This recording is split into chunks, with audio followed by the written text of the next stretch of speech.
Welcome to another edition of the Gulf Coast Growth Show. I'm Chad Burke, President here at the Economic Alliance Houston Port Region. And today I have guest one of my favorite people, Dani Grant, Senior Human Resources Manager for Mitsubishi Chemical. Correct. And today we're going to do a lot of talk about our golf tournament and our workforce development initiative and our partnership with East Harris County Manufacturers Association, and a lot of different things. Dani is literally one of my favorite people, and I love her background, so I always have to kind of brag on her anytime I get her in front of people. So I want you to talk to me a little bit about your early career. She's from the Marine Corps, which I just completely love, and then kind of a little bit about some of the hats that you wear, and we'll start talking about some of the roles that you do for us. But tell us a little bit about Dani Grant. Thank you first for having me on the show. Such a pleasure to have a discussion with you and get this information out. So I will say thank you for the plug on the veteran status. I am a Marine Corps veteran of 7.5 years. I did a little bit of administration work in legal, which led me straight into my career as a human resources professional. Mm-hmm. So that's where I got my start in what I do currently.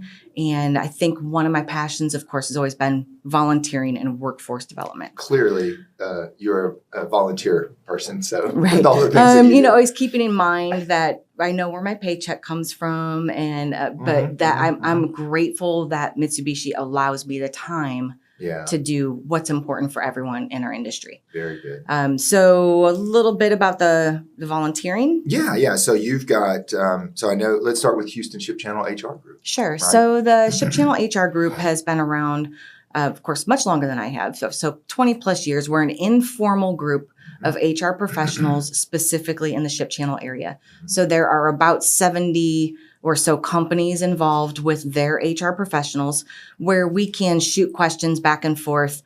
The biggest part of that is we do a salary survey that's administered by a third-party company. So that gives us ideas of competitive wages in the area. It's a great resource. They've helped get volunteers for some of the other volunteer work that I do. Yep. And they help with job placement in the HR portion.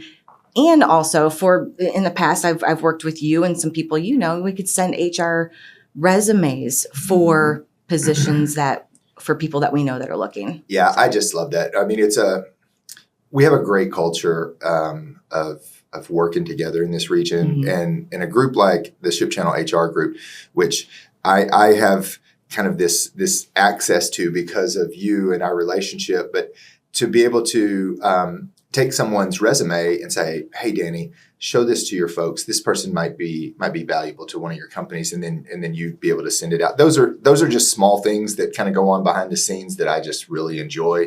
Another thing that, not to go down the rabbit hole, but I love the HR group because it feeds into our workforce development that we'll talk about, because y'all have the finger on the pulse of the jobs that are in the highest demand, the ones that are hardest to get, or the way that the industry may be shifting to another skill or job description. And so that access of information, I explain it like this, that keeps us on the right track when we are putting people into the training pipeline, right? We want to know what those jobs at the end of that training pipeline are, so that we're pushing people towards the right jobs and the right training. And I think that's just I think it's a behind the scenes kind of cultural thing that goes on here, that you're a big part of, that keeps us effective and efficient at pushing people into the pipeline and into those jobs that are in high demand that make high wages as well. Oh, absolutely, because hiring doesn't happen without HR. Yeah. So we know somewhat what our attrition levels are going to be, especially for retirements, things like that. We know where our weaknesses and our deficiencies are going to be. So we're able to look at that information and translate that in the volunteer groups to what we're looking for the most, the key positions and careers that are going to be either the next hot one or the next one where we need to build that pipeline really fast, really quickly. Yeah. So in addition to all of your HR duties, I know you serve on our Women in Alliance Committee, which is one of my favorite groups. Mine too. Yeah. It's just a fantastic group of folks, and the events that that committee puts together are just top notch. We sell it out every single time. It's just so much fun. It's one of those groups that, I don't want to get too much, but you hear a lot of women not supporting women a lot, especially in business. And this is, I would say, exact opposite. Yeah. This is a strong group of professional women that will do anything to boost you up on their shoulders and support other women, which is essential. And we also, we bring to light topics that aren't really spoken a lot about. Women in leadership roles in our plants, which is changing. They're seeing more and more of that, where this used to maybe 20 years ago be a very male-dominated industry. So we're showing other women the possibilities in our career paths in the plants, not just in an administrative role or HR, but in engineering and operations and maintenance and site leadership. I ran into Sharon Holgan and Kim Haas last night at the TCC cook-off. So I mean, they're just fantastic leadership that's really being developed. I love the culture and the kind of the sharing of the way that people have that women have overcome challenges in that industry. It's a great group. So now.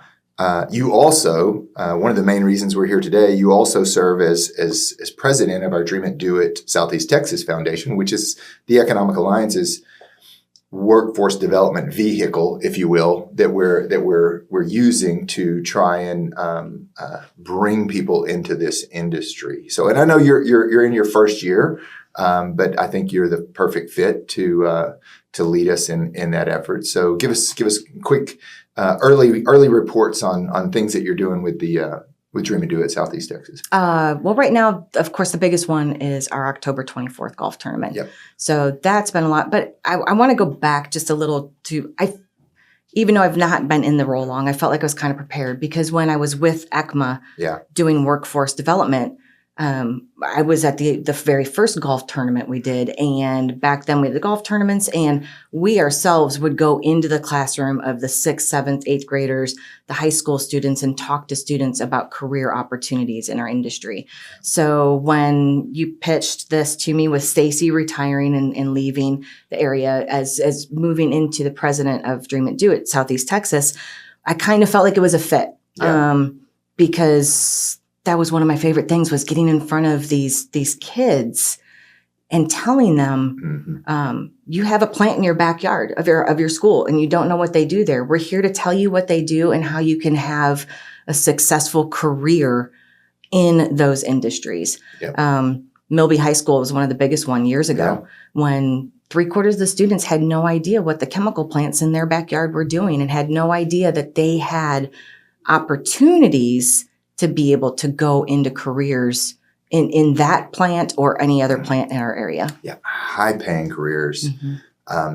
Honestly, short runway to get there. You don't need, you don't, a lot of times you don't need the 4-year degree. You certainly don't need a master's degree or a PhD in chemical engineering.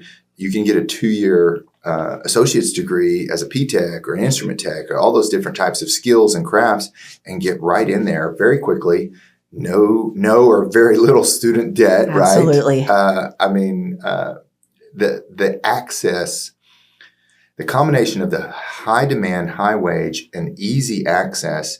Basically, we needed to, as an organization, tell that story and get that out there to our youth, right? Our future talent pipeline. And I've always said that we don't have the jobs that the Economic Alliance Dream to Do It. We don't have the jobs and we don't do the training, but we can certainly connect that and market those careers and really get that information out there to open doors for kids that don't realize that it's right there next to them, right? Right. Yeah. It's an essential part. Again, going back to, I don't think that a lot of these younger kids know what's going on in our area. Sure.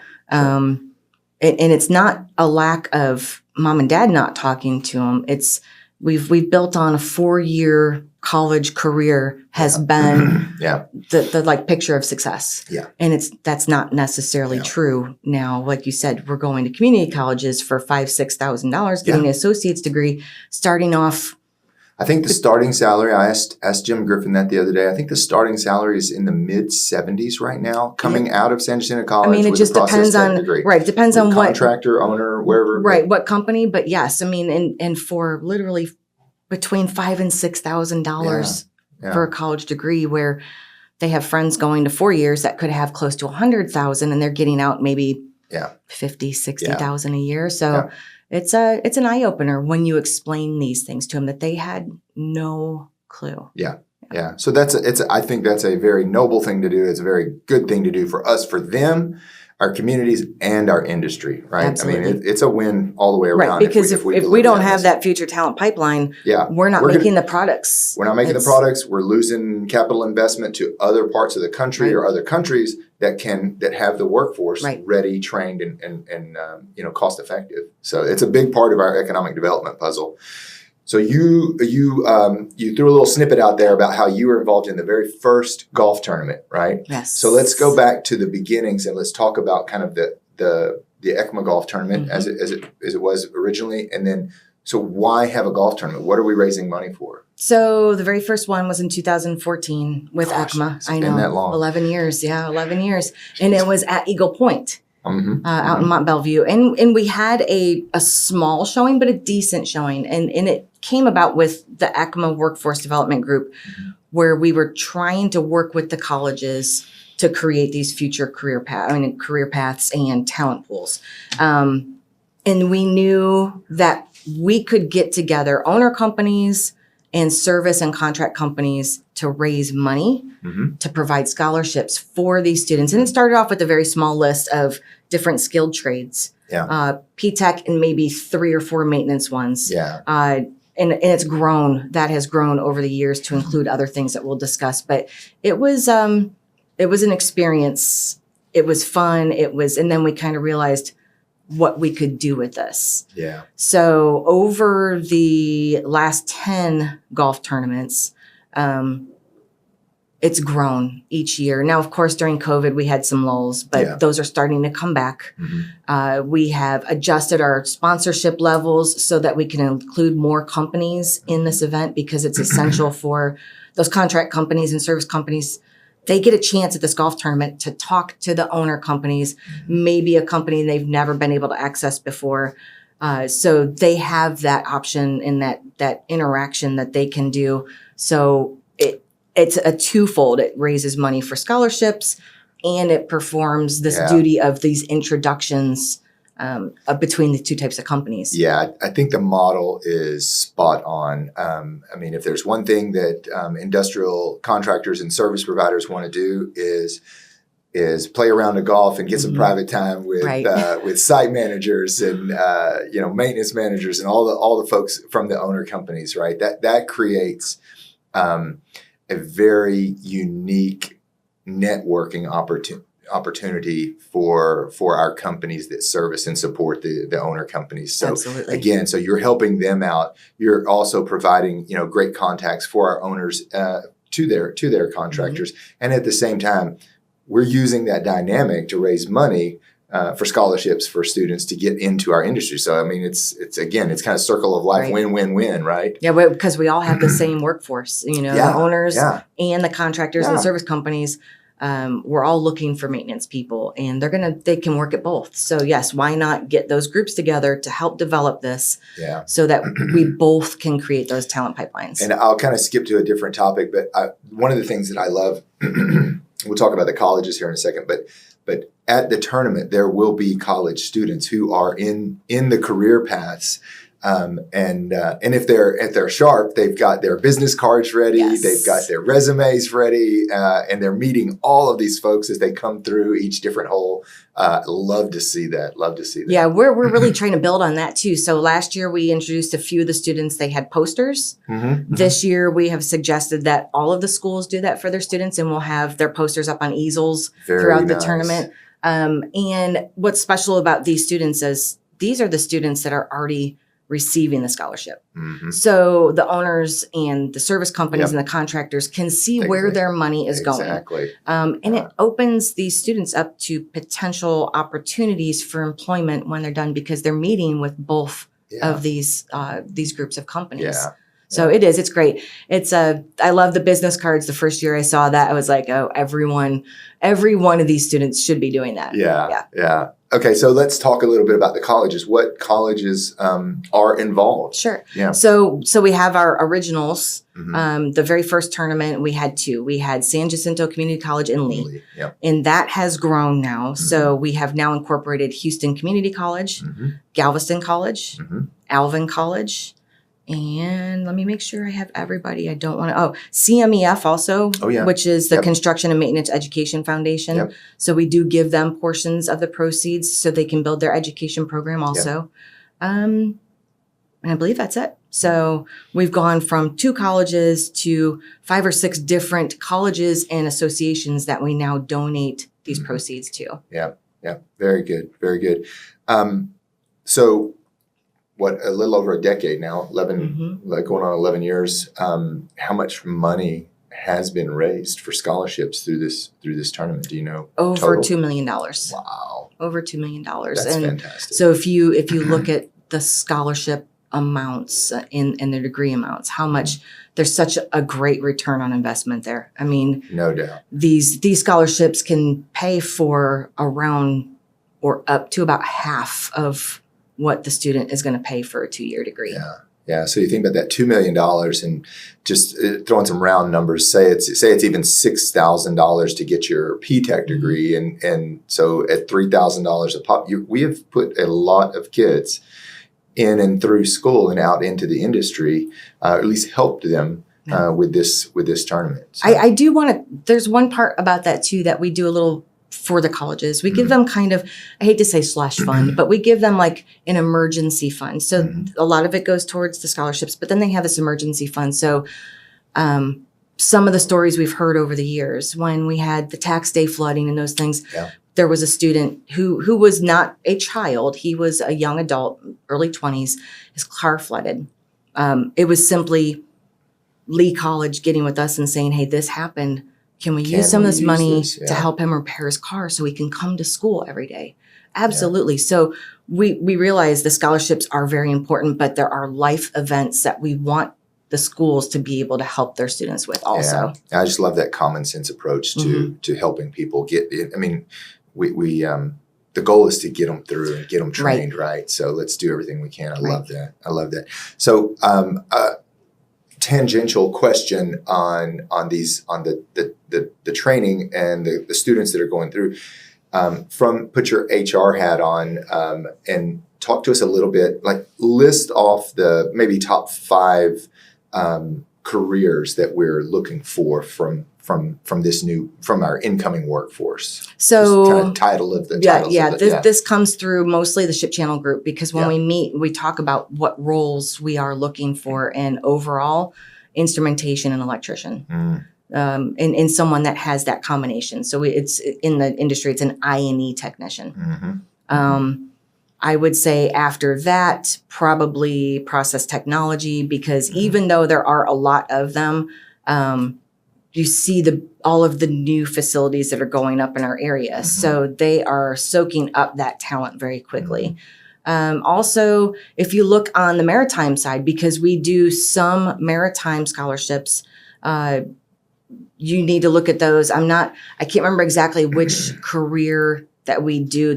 I believe there's 2 at Galveston that we sponsor for maritime, because not only do we look at the actual positions in our industry or in our facilities, but what supports our facilities. Exactly. So we've talked about different things of maybe adding truck driving in there, because of course we all know the amount of trucks. So we haven't added that one in, but we're looking future forward, what is going to be more of a need for the entire area. So I would say your maintenance positions, of course. So welders are always with welding though. It's more on the contractor side, only because a lot of, I won't say all, I would never say all.